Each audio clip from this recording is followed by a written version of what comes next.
श्रीमद् भगवद गीता के तृतीय अध्याय के 13वें श्लोक तक की चर्चा हम लोग कर चुके हैं। 14वें श्लोक से आगे की चर्चा आज होनी है। चौथे श्लोक से भगवान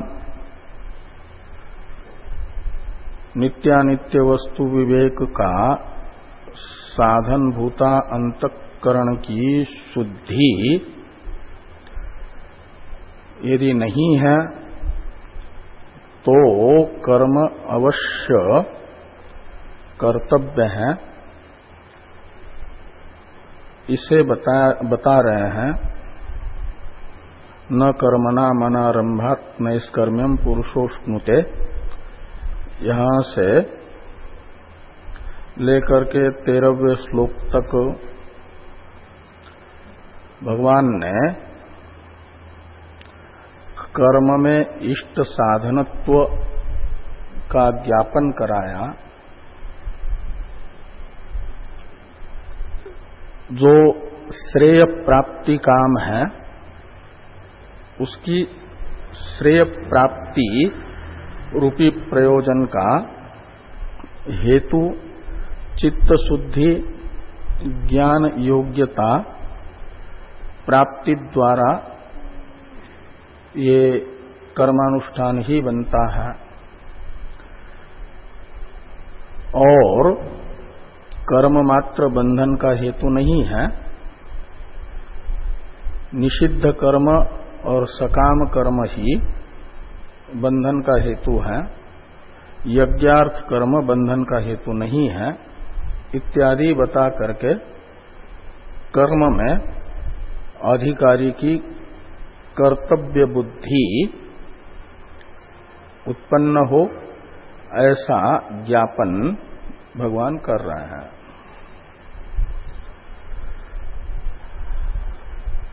तो यज्ञार्थ कर्म श्रेय प्राप्ति काम मनुष्य को भी अवश्य करना ही चाहिए।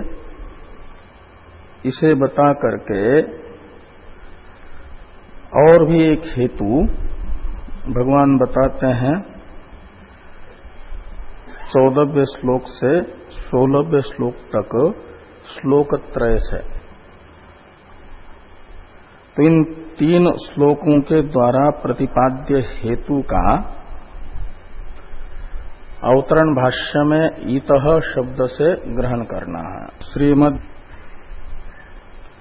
इसलिए 14वें श्लोक के अवतरण में भाष्यकार भगवान लिखते हैं कि ईतश्च अधिकृतेन कर्म कर्तव्यम।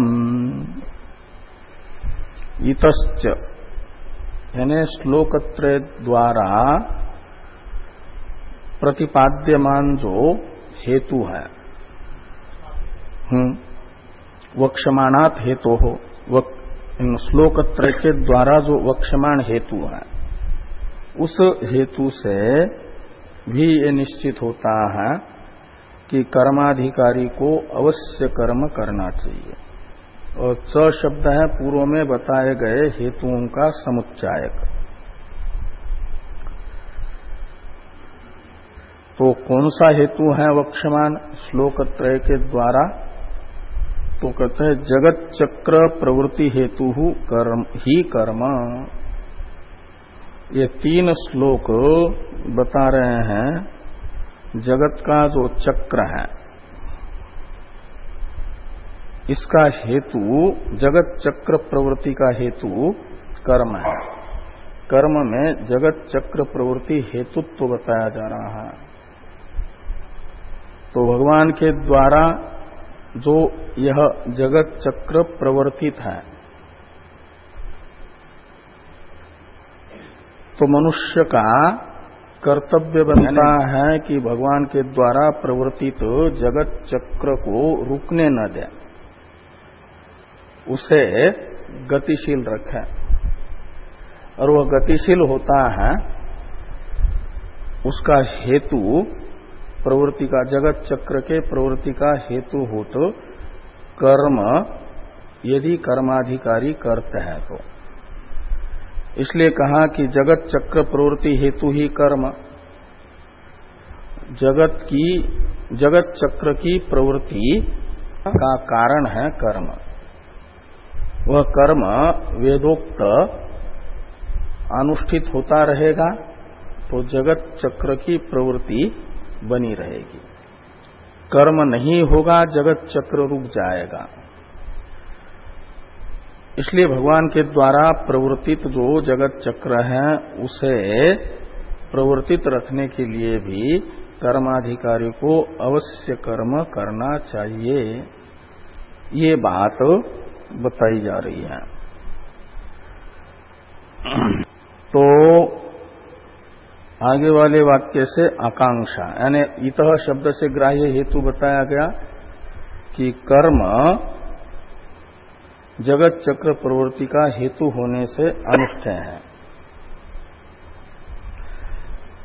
कर्म में कैसे जगत चक्र प्रवृत्ति हेतुत्व है, ये आकांक्षा है कि कथम इति उच्यते, यानी कर्म में जगत चक्र प्रवृत्ति हेतुत्व कैसे है, कथम शब्द से आकांक्षा हुई। और इति का अर्थ है इस प्रकार की आकांक्षा होने पर उच्यते, यानी भगवान के द्वारा कर्म में जगत चक्र प्रवृत्ति हेतुत्व का 3 श्लोकों से ज्ञापन किया जा रहा है। हाँ, हेतु सिद्धि के लिए प्रश्न है। तो जो जगत चक्र हेतुत्व जो कर्म में बताया गया ना, तो आकांक्षा है कि केन प्रकारेण कर्मणि जगत चक्र प्रवृत्ति हेतुत्वम, तो कर्म में जगत चक्र प्रवृत्ति हेतुत्व कैसे है। इस आकांक्षा को शांत करने के लिए ये श्लोक है 3। तो 14वें श्लोक का उच्चारण किया जाए। अन्नाद् भवन्ति भूतानि पर्जन्यादन्न संभव यज्ञाद् भवति पर्जन्यो यज्ञः कर्म समुद्भव।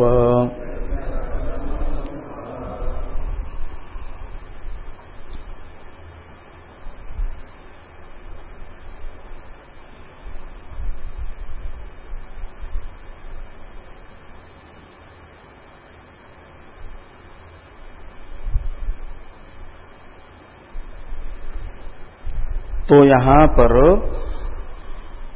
ब्रह्माक्षर समुद्भवम, ये जो 15वें श्लोक में आ रहा है,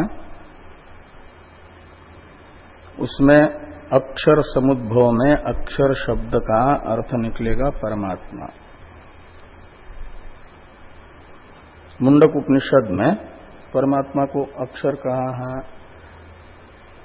अथ परा यया तद अक्षरम अधिगम्यते, अक्षर ब्राह्मण में भी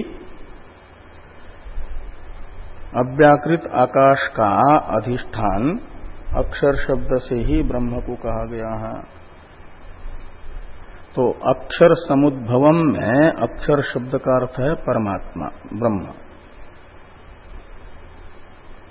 और ब्रह्मोद्भवम में ब्रह्म शब्द का अर्थ है वेद। जो 15वें श्लोक में ब्रह्म शब्द आ रहा है वो वेद के लिए है, और अक्षर शब्द है परमात्मा के लिए। तो अक्षर शब्दित परमात्मा से प्रारंभ करके भूत तक यदि गिनते हैं तो होते हैं 7। इधर से जाते यदि कार्य से, तो भूत शब्द से लेना है शरीरों को, कार्यक्रम संघातों को। उसका कारण है पर्जन्य, पर्जन्य का कारण है अन्न, अन्न का कारण है यज्ञ, पर्जन्य का कारण है यज्ञ।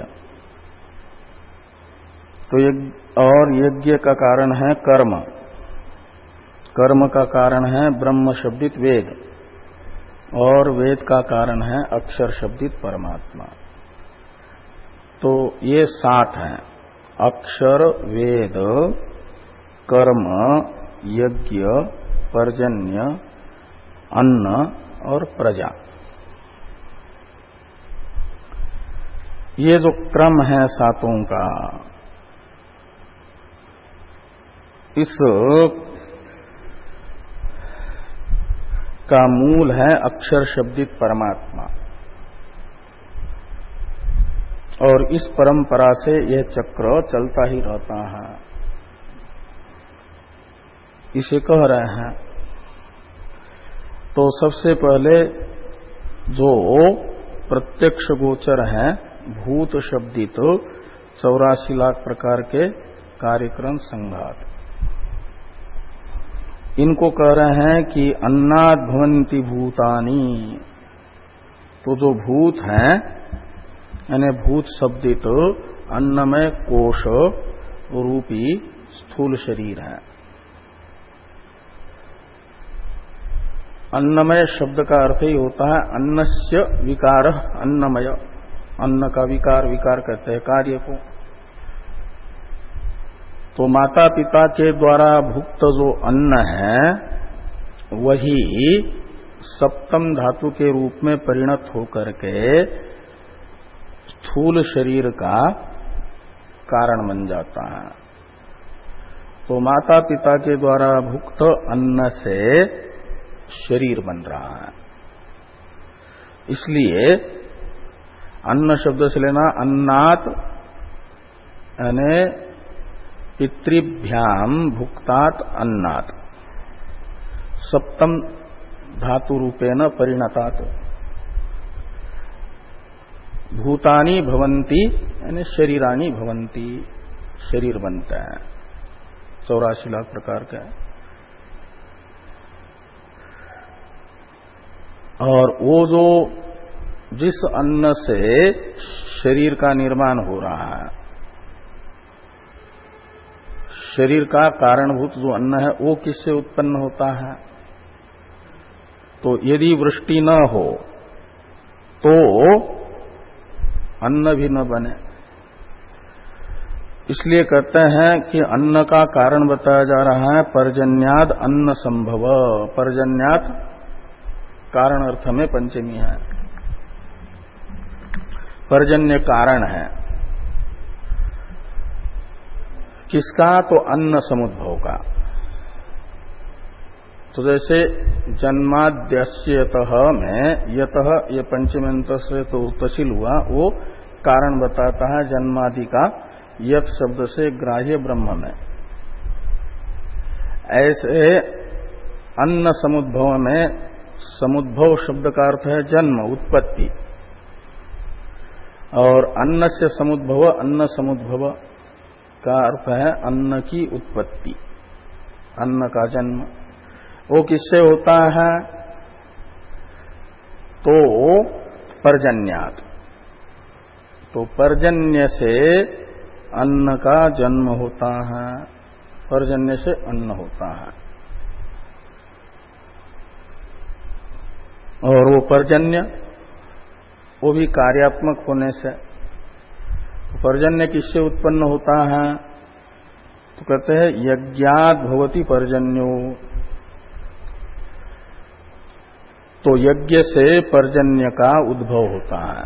भवति यानी उद्भवती, निष्पद्यते निष्पन्न होता है पर्जन्य। अन्न का कारणभूत जो पर्जन्य है वह यज्ञ से निष्पन्न होता है। यहाँ यज्ञ शब्द से भाष्कर भगवान कहते हैं यज्ञजन्य जो अपूर्व है उसको लेना। यज्ञजन्य अपूर्व से पर्जन्य बनता है। अपूर्व कहते हैं धर्माधर्म रूप, यज्ञ से तो धर्म रूप ही अदृष्ट हो जाएगा, वही अपूर्व है। और उससे पर्जन्य निष्पन्न होता है। और यज्ञ किससे निष्पन्न होता है? पर्जन्य का हेतुभूत अपूर्व, यज्ञ शब्दित। कहते यज्ञ कर्म समुद्भव। कर्म समुद्भव में कर्म शब्द से लेना है यज्ञ निर्वर्तक जो ऋत्विक और यजमान है उनका व्यापार, उनकी क्रिया, वो कर्म है। तो ऋत्विक के वेद प्रतिपादित व्यापार से और यजमान के वेद प्रतिपादित व्यापार से यज्ञ शब्दित अपूर्व निष्पन्न होता है। अपूर्व कहते हैं धर्म को, पुण्य को। जो पुण्यात्मक अदृष्ट है वो है अपूर्व। संस्कार तो प्रेरक होता है, अपूर्व होता है उसी का प्रारब्ध बनकर के सामने आ जाता है। अपूर्व तो धर्माधर्म है, वो भोग का निमित्त बन जाता, और संस्कार है वो स्वभाव बन जाता है। उद्भूत संस्कार का ही नाम है स्वभाव, प्रकृति, वो प्रेरक होता है। तो यज्ञ यानी अपूर्व जो है कर्म समुद्भव है।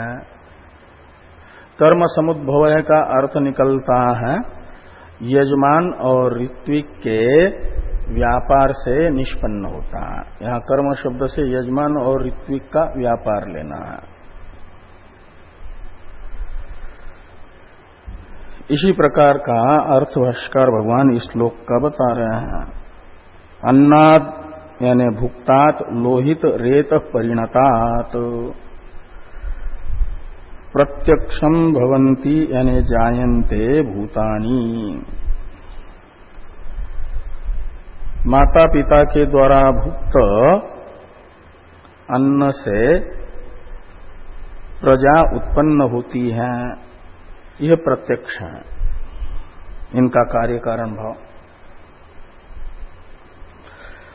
और पर्जन्यात वृष्टेः अन्नस्य संभव अन्न संभव, पर्जन्य से अन्न की निष्पत्ति होती है। और यज्ञात भवति पर्जन्य, अन्न का उत्पादक जो यज्ञ है,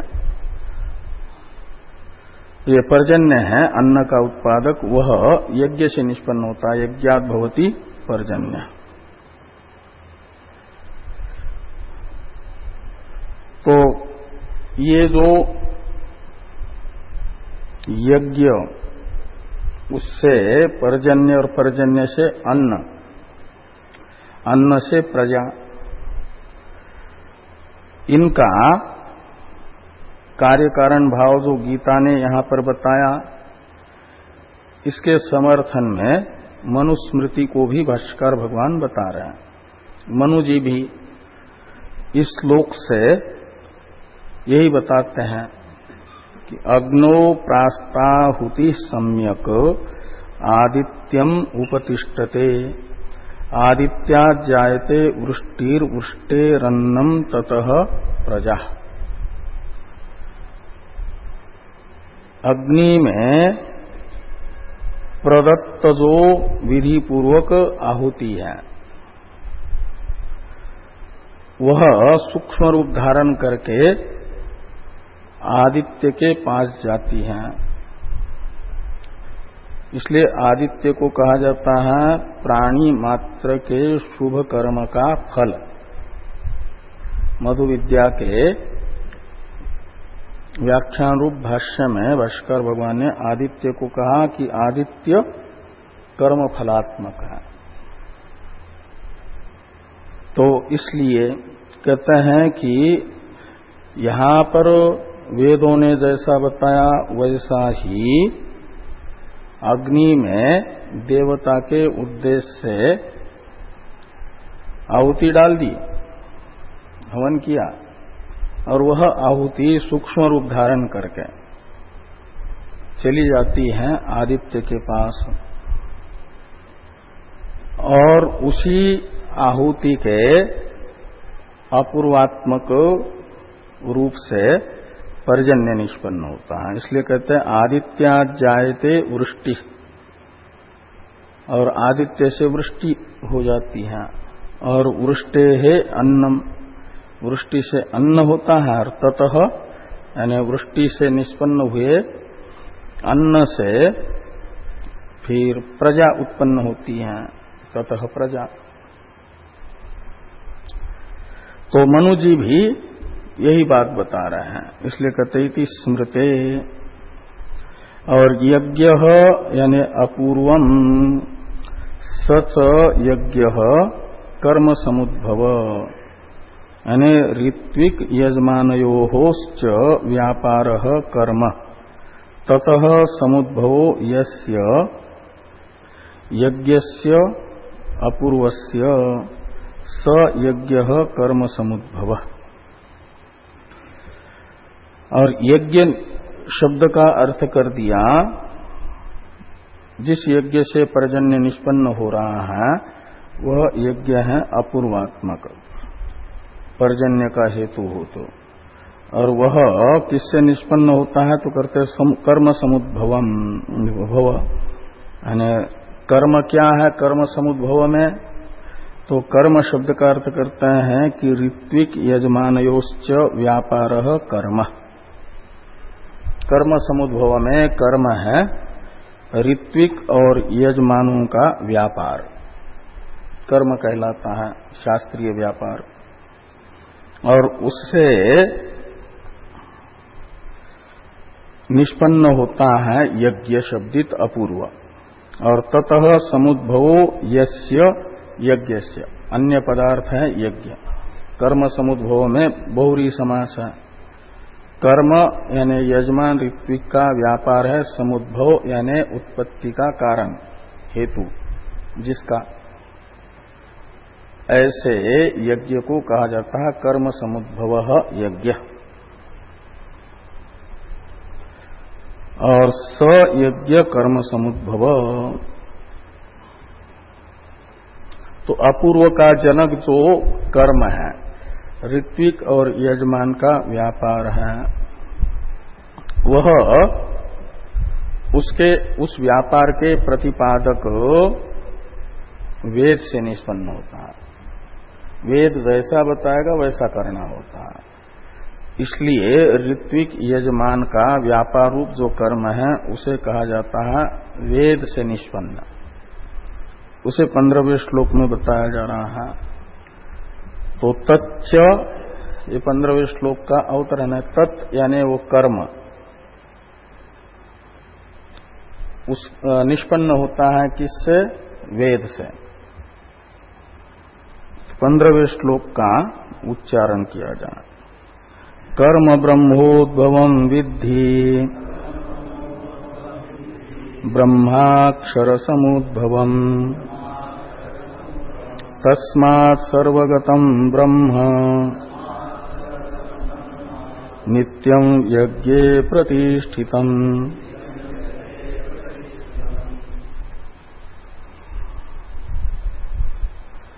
तो कर्म ब्रह्मोद्भवं विद्धि,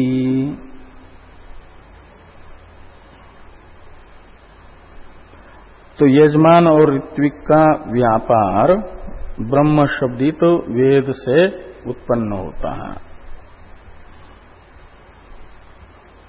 तो ब्रह्मोद्भवम में भी कर्मधारय समास का क्या नाम, बहुरी समास करिए। ब्रह्म है उद्भव जिसका, कर्म का, वो है ब्रह्मोद्भवम कर्म। वहीं से कर लेना ना, बीच में नहीं आना, उधर से ही।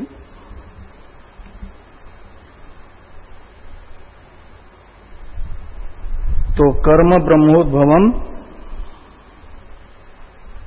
का मतलब ब्रह्म है उद्भव कारण जिसका, उसे कहा जाता है ब्रह्मोद्भव। और ब्रह्म शब्द का अर्थ है वेद। तो वेद प्रतिपाद्य है ऋत्विक और यजमान का व्यापार, इसलिए उसे कहा जा रहा वेद से उत्पन्न। और आगे है वह वेद किससे निष्पन्न होता है? तो शास्त्र यौनित्व अधिकरण के अनुसार वेद निष्पन्न होता है परमात्मा से, तो इसलिए कहते हैं ब्रह्म अक्षर समुद्भवम। ब्रह्म यानी वेद, और वह अक्षर से समुद्भव है, यानी उत्पन्न होता है। अक्षर है परमात्मा। तो इस प्रकार वेद प्रतिपाद्य जो यजमान ऋत्विक का व्यापार रूप कर्म है, परमात्मा से निष्पन्न हुए वेद प्रतिपाद्य कर्म से ही यज्ञादि क्रम से ये प्रजा निष्पन्न हो रही है। और प्रजा को ही कहा जाता है जगत। जगत कोई खाली पृथ्वी मात्र हो और पृथ्वी निवासी कोई प्राणी न हो तो जगत थोड़ी कहा जाएगा। कहीं संयुक्त राष्ट्र का कोई सम्मेलन हो रहा है और कहते भारत आ गया है, तो भारत की जो भूमि है वो भूमि थोड़ी जाती है कहीं, वो तो अचला है। तो वहां कहीं सम्मेलन हो रहा है तो पहुंचेगा भारत के नागरिकों का कोई प्रतिनिधि, तो कहा जाता है कि भारत आ गया। वहां भारत का अर्थ भारत के नागरिक है, भारत के नागरिकों का प्रतिनिधि है। ऐसे ही जगत का अर्थ है जगत प्रवृत्ति हेतु कर्म है जो कहा, तो वहां जगत है जगत के प्राणी, और जगत के प्राणी का हेतु कर्म है। कर्म यानी वेद के द्वारा प्रकाशित ऋत्विक और यजमान का व्यापार है। वह व्यापार होगा तो यज्ञ होगा, यज्ञ होगा यानी अपूर्व होगा तो फिर पर्जन्य होगा, पर्जन्य होगा तो अन्न होगा, अन्न होगा तो फिर प्रजा बनेगी। इस क्रम से वेद प्रतिपादित अर्थ जो है जगत के प्रवृत्ति का कर्म, जगत प्रवृत्ति का हेतु है। यही आकांक्षा थी न कथम, यानी जगत प्रवृत्ति हेतुत्व कर्म में कैसे है। उसमें जगत का अर्थ हुआ जगत निवासी प्राणी, और जगत निवासी प्राणी का जो भोगायतन शरीर है वह अन्नमय है, यानी अन्न का विकार है। और उनके शरीरों का हेतुभूत जो अन्न है वह निष्पन्न होता है पर्जन्य से, पर्जन्य निष्पन्न होता है अपूर्व से, अपूर्व निष्पन्न होता है कर्म से। कर्म का प्रतिपादक वेद है, और वह वेद परमात्मा से निश्वासवत निष्पन्न हुआ है। इस प्रकार परमात्मा के द्वारा प्रवर्तित यह जगत चक्र है, उसका हेतु प्राणियों का कर्म है। तो तस्मात् सर्वगतम ब्रह्म, ब्रह्म यानी वेद सर्वगत है, यानी सर्वार्थ प्रकाशक होने से सर्वगत कहलाता है वेद। यहां भी तस्मात् सर्वगतम ब्रह्म में ब्रह्म शब्द का अर्थ वेद है, और वह वेद सर्वगत है का मतलब सर्वार्थ प्रकाशक है। इसलिए प्रत्येक अर्थ के साथ वेद का संबंध है, सो प्रतिपाद्यत्व रूप संबंध है, और प्रत्येक अर्थ का वेद के साथ संबंध है स्व प्रतिपादकत्व रूप संबंध। हरेक प्रतिपाद्य प्रतिपादक भाव, वेद सभी अर्थ का प्रतिपादक है और सभी अर्थ वेद से प्रतिपाद्य है। तो वेद का सभी अर्थों के साथ स्व प्रतिपाद्यत्व रूप संबंध होने से वेद को कहा जा रहा है सर्वगत। इस संबंध से वेद सर्वगत है।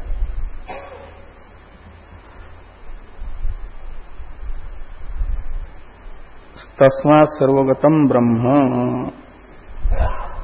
तो वेद यद्यपि सर्वार्थ प्रकाशक है, इसी को लेकर के तो परमात्मा की शास्त्र योनित्व अधिकरण के द्वारा निरतिशय सर्वज्ञता बताई न प्रथम वर्णक में। परमात्मा निरतिशय सर्वज्ञ है, क्यों?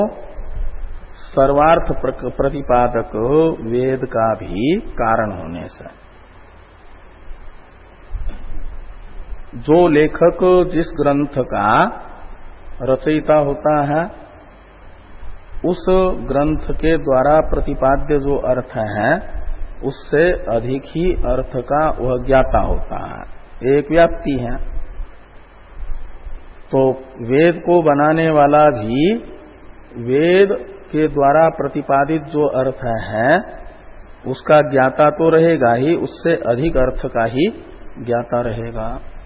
और वेद कैसा है? तो सर्वार्थ प्रकाशक है।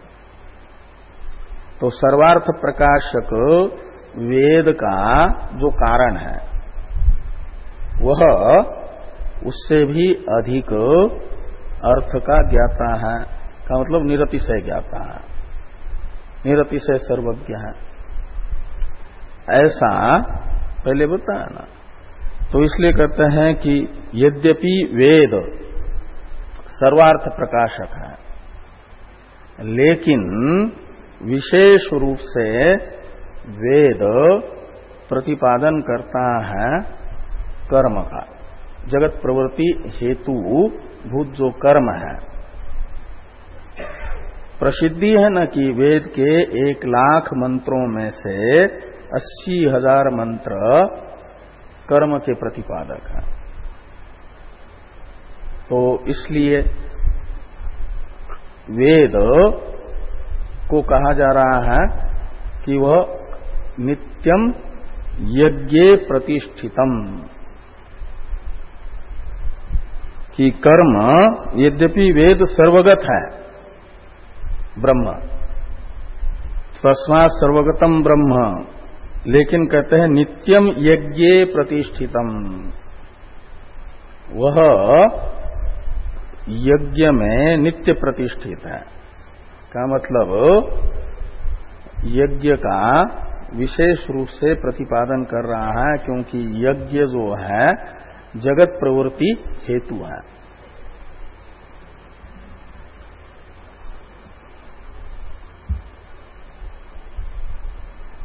ऐसा तो यज्ञ विधि उसमें प्रधान है कर्मकांड में। ज्ञान को तो बहुत ज्यादा समय नहीं लगता, इसलिए उपनिषदों में भी ब्रह्म विद्या एक अनुष्ठेय रूपा है, और ज्ञान रूपा तो उपनिषदों में भी देखेंगे 4000 मंत्रों में तो उपासनाएं अधिक हैं या ज्ञेय ब्रह्म की चर्चा अधिक है? वो भी ब्रह्म विद्या तो है, लेकिन अनुष्ठेय ब्रह्म विद्या है, इसलिए कर्म तो अनुष्ठेय ही है। ब्रह्म विद्या भी जो उपासना रूपा है सगुण ब्रह्म विद्या अनुष्ठेय है। तो वो 16,000 मंत्र तो उपासना के वो ही हैं, और ये जो 4,000 मंत्र हैं उनमें भी बहुत सी उपासनाएं हैं। और ज्ञान, शुद्ध ज्ञान ज्ञेय ब्रह्म के प्रतिपादक मंत्र बहुत कम है।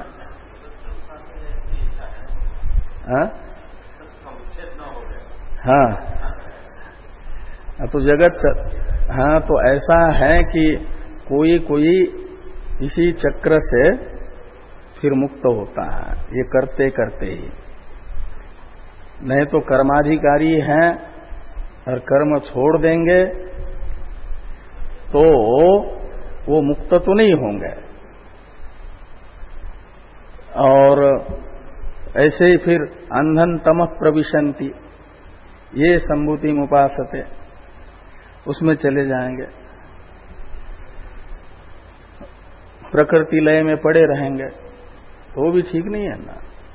भगवान चाहते हैं मुक्त हो जाए, तो कर्म करते रहेंगे तो उनमें से सकाम कर्म करते करते भी आनुषंगिक शुद्धि होगी तो निष्कामता आएगी, निष्काम में प्रवृत्ति होगी, और निष्काम कर्म करके यज्ञार्थ कर्म करके ज्ञान की योग्यता अर्जित करके मुक्त हो जाएंगे।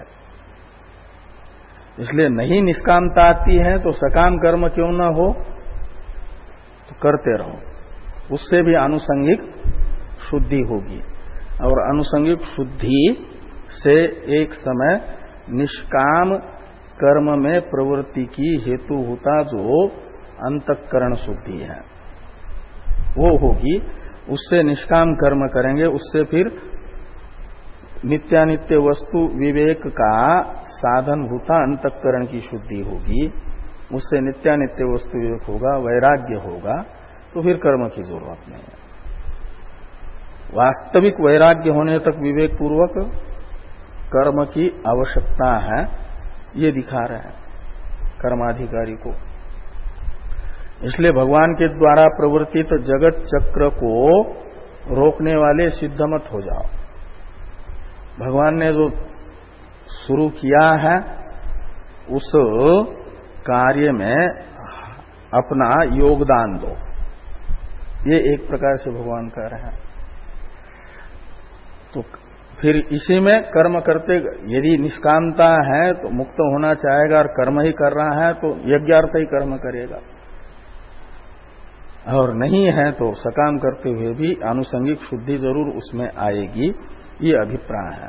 प्रकरणार्थ ये निकलता है। शुरू में तो श्रेय प्राप्ति काम है ना,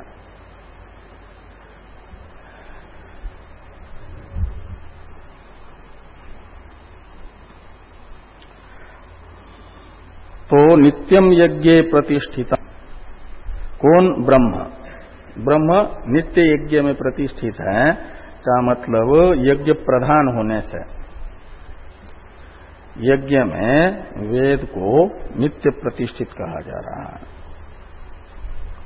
थोड़ा भाष्य है, कर्म ब्रह्मोद्भवम, इसमें ब्रह्म शब्द का अर्थ कर रहे हैं ब्रह्मोद्भवम में ब्रह्म वेद और स उद्भव यानी कारणम यस्य तत्कर्म ब्रह्मोद्भवम। उद्भवती अस्मात् इति उद्भव, इस व्युत्पत्ति के अनुसार उद्भव शब्द का अर्थ निकलेगा कारण। भाव अर्थ में प्रत्यय करेंगे तो उद्भव शब्द का अर्थ निकलेगा जन्म, उत्पत्ति। तो यहां पर ब्रह्मोद्भवम में उद्भव शब्द से अपादान अर्थ में यानी कारण अर्थ में वो प्रत्यय हुआ है, इसलिए उद्भव शब्द का अर्थ भाष्यकार भगवान ने किया कारण। ब्रह्म यानी वेद है कारण, जिस कर्म का उस कर्म को कहा जा रहा है ब्रह्मोद्भव। और कर्म यानी ऋत्विक यजमान का व्यापार, और उसका हेतु यानी कारण ब्रह्म के वेद कैसे बनेगा? प्रतिपादक बनकर के। वेद यदि यजमान और ऋत्विक के व्यापार का प्रतिपादन न करे तो क्या करेंगे फिर? इसलिए वेद के ही द्वारा जान करके कर्म किया जाता है, इसलिए वो वेद उद्भव माना जा रहा है।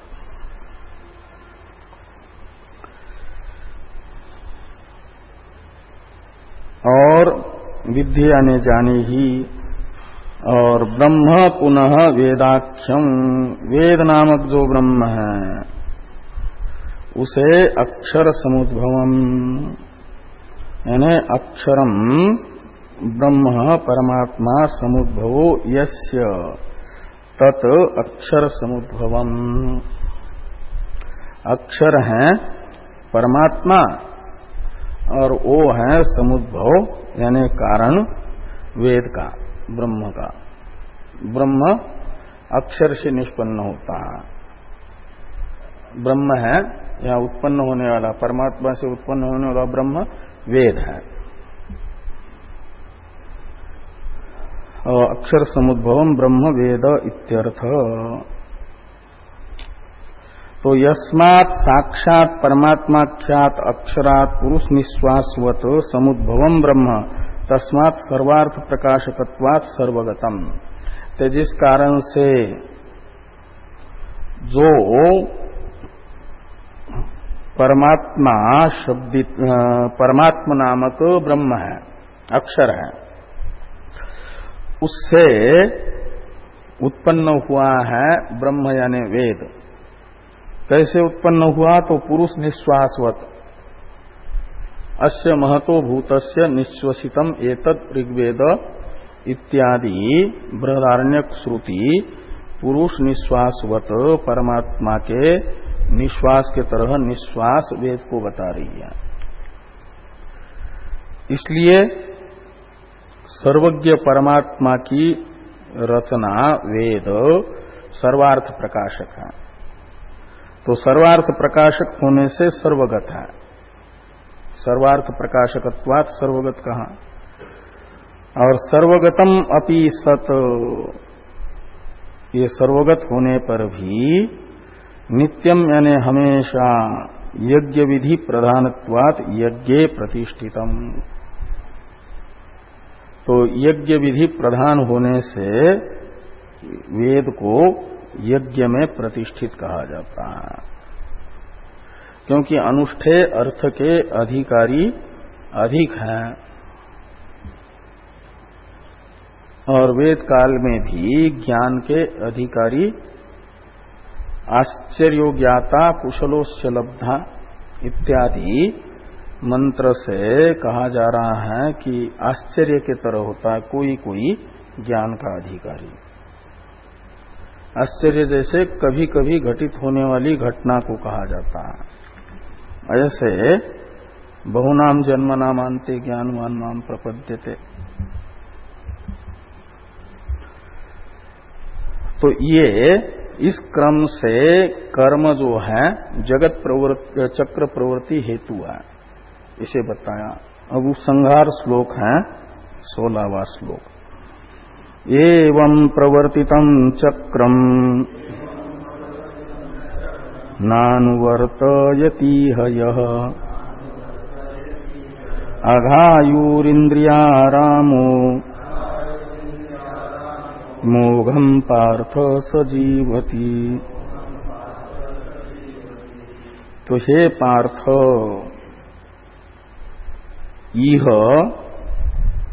यह एवं प्रवर्तितम चक्रम न अनुवर्तयति स अघायु इंद्रियाराम और मोघम जीवति, ऐसा अन्वय करिए।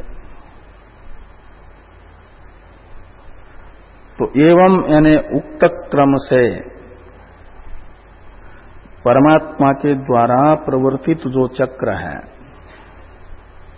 और इस चक्र का जो अनुष्ठान नहीं करता है, न अनुवर्तयति, यानी इस चक्र को निरंतर गतिशील बनाए रखने के लिए अपना योगदान नहीं करता है। योगदान कर रहा है वह व्यक्ति माना जाएगा जो वेद के द्वारा प्रकाशित उसका व्यापार है, कर्म है, वह कर रहा है। तो माना जाता है कि परमात्मा के द्वारा प्रवर्तित चक्र को चलाने के लिए, प्रवृत्त रखने के लिए अपना योगदान कर रहा है, सहयोग कर रहा है कर्माधिकारी। और जो ऐसा नहीं करता है, वेद के द्वारा बताए गए अपने कर्तव्य का पालन नहीं करता है, तो हे पार्थ, स अघायु, आयु कहते हैं जीवन को, अघ कहते हैं पाप को। तो अघ यानी पाप जीवन है, वो उसका जीवन पाप ही पाप है। वो जी रहा है, पाप को अर्जित कर रहा है, पाप की कमाई कर रहा है। कर्तव्य का पालन न करना ये एक प्रकार से पाप कमाना है। ये यहां पर कहा जा रहा है कि अघायु वह पाप जीवन है और इंद्रियाराम है, क्योंकि शांत तो बैठेगा नहीं, क्योंकि पहले कहा है नहीं क्षणमपि जात्वतिष्ठत्य कर्मकृत। जिसका सक्रिय कार्यक्रम संघात में आत्माभिमान है वह कभी भी एक क्षण भी बिना किए रह नहीं सकता, और वेदों ने बताया हुआ कर्म नहीं करेगा तो क्या करेगा फिर? तो इंद्रियाराम बन जाएगा। इंद्रियाराम कहते हैं इंद्रिय ही आराम, यानी आक्रीड़ा विशेषु यस्य असो इंद्रियाराम। इंद्रियाराम उसको कहते हैं कि इंद्रियों के द्वारा शब्दादि विषयों में ही जो क्रीड़ा करता रहता है, का मतलब विषय सेवन करता रहता है। केवल इंद्रियों के रुचिकर जो भोग है वही उनको दिलाने में जीवन भर लगा रहता है। कार्यक्रम संघात का पोषण ही जिसके जीवन का उद्देश्य है उसे कहा जा रहा है इंद्रियाराम। और यही करता रहेगा तो कार्यक्रम संघात में आत्मबुद्धि और पुष्ट होती जाएगी। और यही है अध्यास, इसे ही भगवान ने कहा है समस्त अनर्थ का हेतु, अनर्थ हेतु है।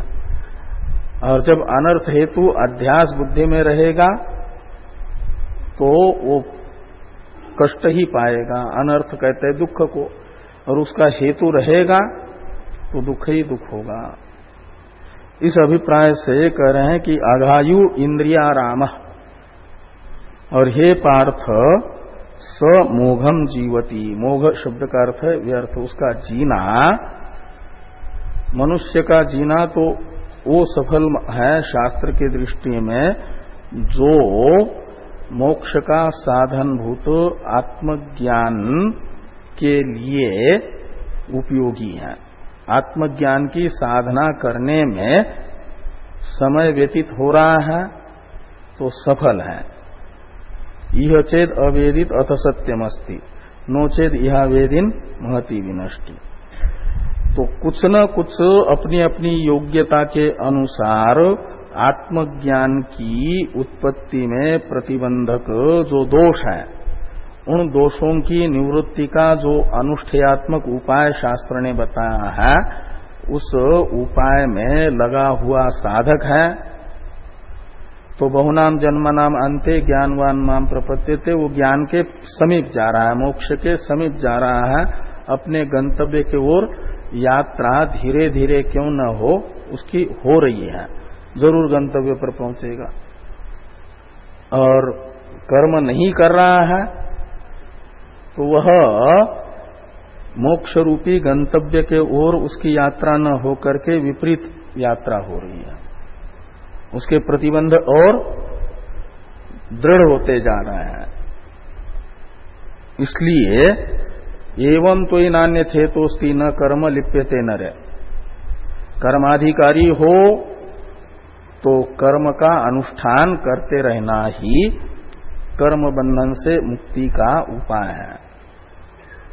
इस अभिप्राय से भगवान ने कहा कि स मोघम जीवती, जो शास्त्र ने बताए हुए कर्तव्य से भागता है, पलायन करता है, वह अपने गंतव्य की विपरीत दिशा से उतनी ही अधिक गति से जा रहा है, वो गंतव्य से दूर होता जा रहा है।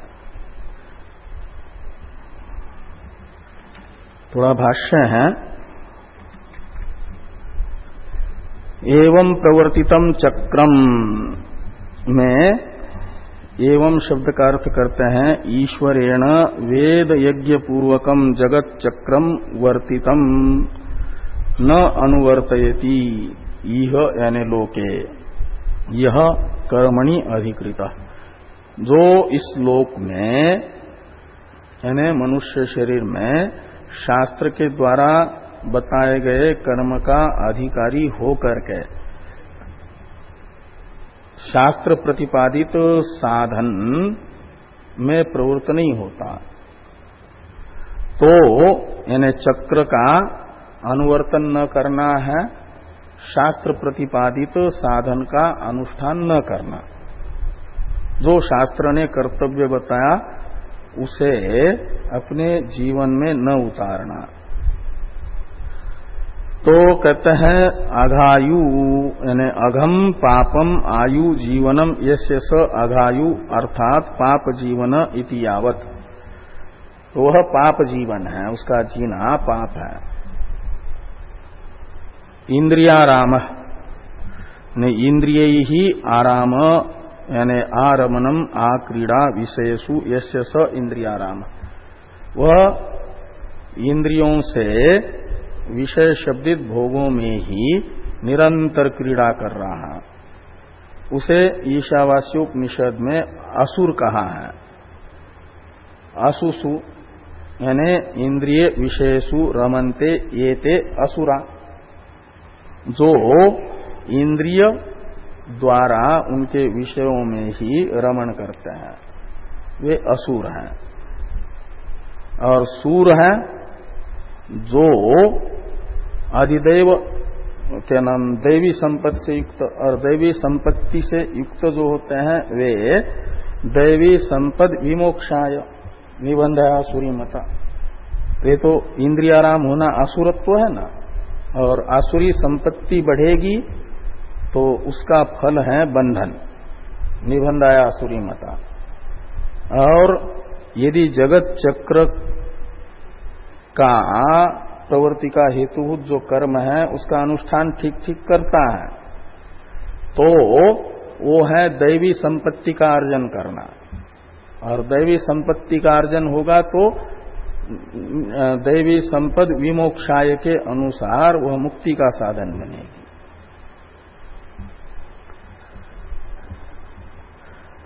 तो इंद्रियाराम मोघम यानी वृथा हे पार्थ सजीवती।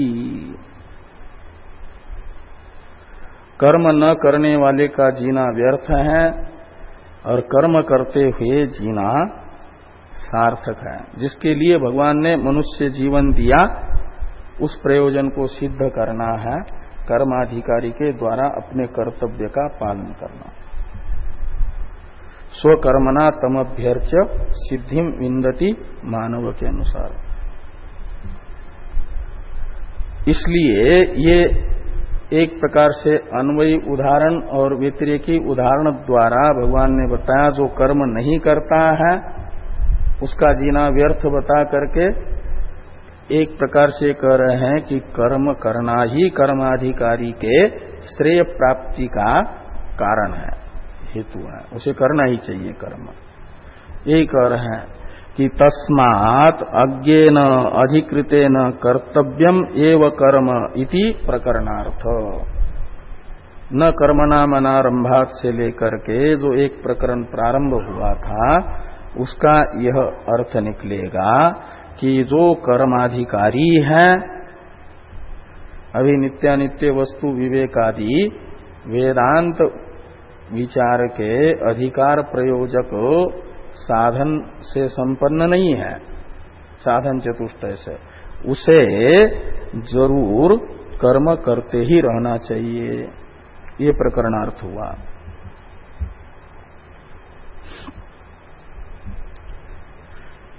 इसी अभिप्राय से लिखते हैं कि प्राक आत्मज्ञान निष्ठा योग्यता प्राप्ते है तादर्थेन योग्य कर्म योगानुष्ठानम अधिकृतेन अनात्मज्ञेन कर्तव्यम एव इति एतत् न कर्मणाम अनारंभात इत्यतः आरभ्य शरीर यात्रा तेन प्रसिद्धेद कर्मण इत्येवं अंतेन प्रतिपाद्य यज्ञार्थात् कर्मणोन्यत्र इत्यादि नामोघम पार्थ सजीवती इत्येवं अंतेन अपि ग्रंथेन प्रासंगिकम अधिकृतस्य अनात्मविदः कर्मानुष्ठाने बहु कारणम उक्तम तद अकरणे च दोष संकीर्तनम कृतम। तो ये कहते हैं आत्मज्ञान निष्ठा योग्यता की प्राप्ति से पहले तक तादर्थेन में तत्शब्द का अर्थ निकलेगा आत्मज्ञान निष्ठा योग्यता। आत्मज्ञान निष्ठा की योग्यता प्राप्ति के लिए तादर्थेन का अर्थ है कर्मयोग का अनुष्ठान कर्माधिकारी को अवश्य करना चाहिए। अधिकृतेन अनात्मज्ञेन, जो अविरक्त चित्त अनात्मज्ञ है वो है कर्माधिकारी, और उससे जरूर करना चाहिए। कर्तव्यम एव इति एतत्, इस अर्थ को न कर्मणा मनारंभात, ये जो चौथा श्लोक है यहां से प्रारंभ करके शरीर यात्रा पिचते न प्रसिद्धेद कर्मण, यहां तक के ग्रंथ से बता दिया। बता करके फिर क्या किया, तो यज्ञार्थात कर्मणो न्यत्र, यहां से लेकर के मोघम पार्थ सजीवती इस 16वें श्लोक के अंत तक के ग्रंथ से कर्माधिकारी को अवश्य कर्म करना ही चाहिए, इसी अर्थ के संपोषक प्रासंगिक हेतु बताए। तो वे कहते हैं कि मोघम पार्थ सजीवती इत्येवं अंतेन अपि ग्रंथेन प्रासंगिकम बहु कारणम, प्रसंगागत अनेक कारणों को उक्तम बताया। किस लिए, तो अधिकृतस्य अनात्मविदः कर्मानुष्ठाने बहु कारणम उक्तम। और इन सब कारणों से अधिकारी को जरूर कर्म करना ही चाहिए, ये सिद्ध हुआ। तब भी नहीं करता है तो जो दोष होता है कर्तव्य कर्म के न करने से, उसे भी बताया कि तद अकरणे च दोष संकीर्तनम कृतम, कर्तव्य कर्म के न करने से दोष होता है। वो दोष ही होगा कि शास्त्र जो बता रहा है वैसा नहीं करेगा तो स्वाभाविक कर्म करेगा, न करने से तो वेदांत में कोई दोष नहीं माना जाता। लेकिन कर्तव्य कर्म नहीं करेगा और सक्रिय अपने आप को कर्ता मानता है तो बिना कर्म किए रहेगा नहीं, शास्त्रविहित कर्म नहीं करेगा और पहले से संस्कार अच्छे है ही नहीं, तो जो अशुभ संस्कार है, आसुरी संस्कार है, उन आसुरी संस्कारों से प्रेरित होकर के आसुरी कर्म करेगा और आसुरी कर्म से बंधन में आएगा, अनर्थ को प्राप्त करेगा। तो इसलिए तद अकरणे, यानी शास्त्र विहित कर्तव्य के न करने से, शास्त्र को अपना प्रवर्तक न मानने से स्वभाव उसका प्रवर्तक होगा और स्वभाव उससे कराएगा, वो कराएगा आसुरी प्रवृत्ति, दैवी प्रवृत्ति नहीं होगी। तो आसुरी प्रवृत्ति से दोष ही होता है, इसलिए कहते हैं तद अकरणे च दोष संकीर्तनम कृतम, तो इसको न करने से दोष बताया गया। ओम पूर्णमदः पूर्णमिदं पूर्णा